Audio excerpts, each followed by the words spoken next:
the Tobacco Lords of Glasgow. They sound like a shit indie band, but they actually controlled most of the world's tobacco trade for a third of a century. Slaves picked it, Europe smoked it, and the tobacco lords grew rich off the profits. We're talking enormous mansions, rich.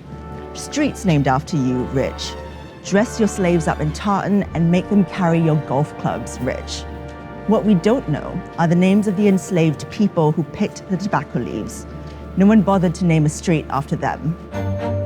Empires of Dirt, a show about Europeans getting rich at the expense of everyone else. Previously, we found out how Britain exported homophobia to the rest of the world and how Bristol was built on sugar and slavery.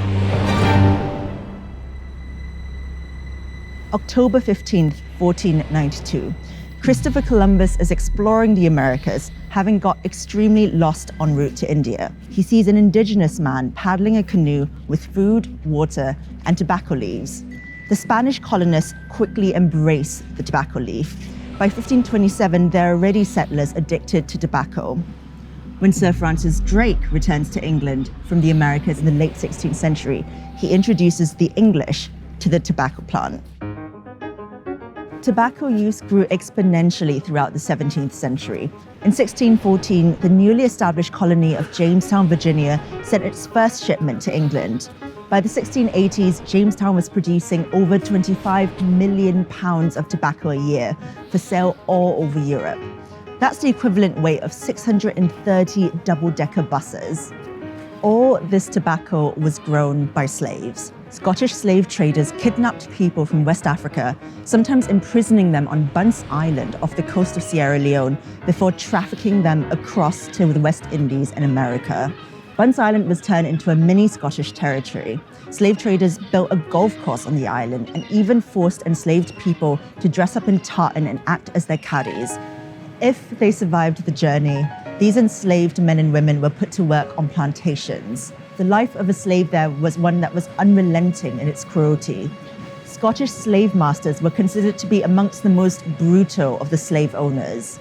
Life expectancy on a Scottish-owned plantation averaged around 7 years, but some enslaved people only survived for 2.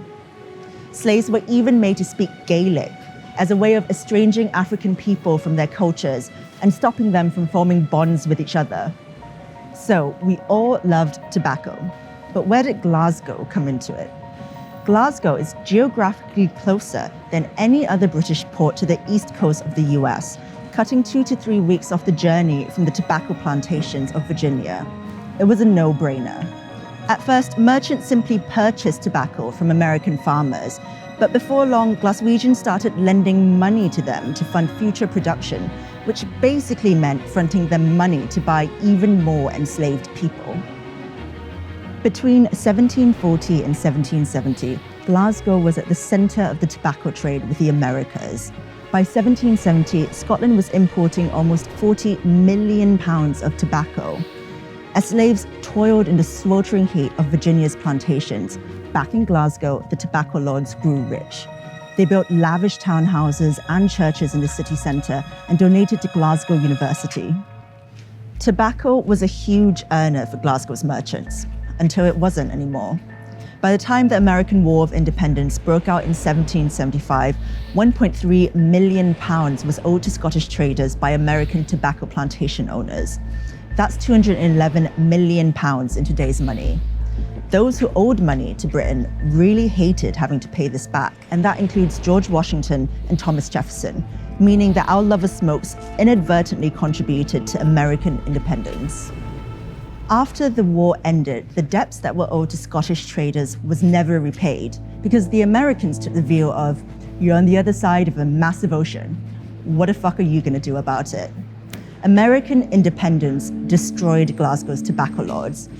The smart ones moved on to new enterprises, like importing cotton from the West Indies, which was also picked by slaves.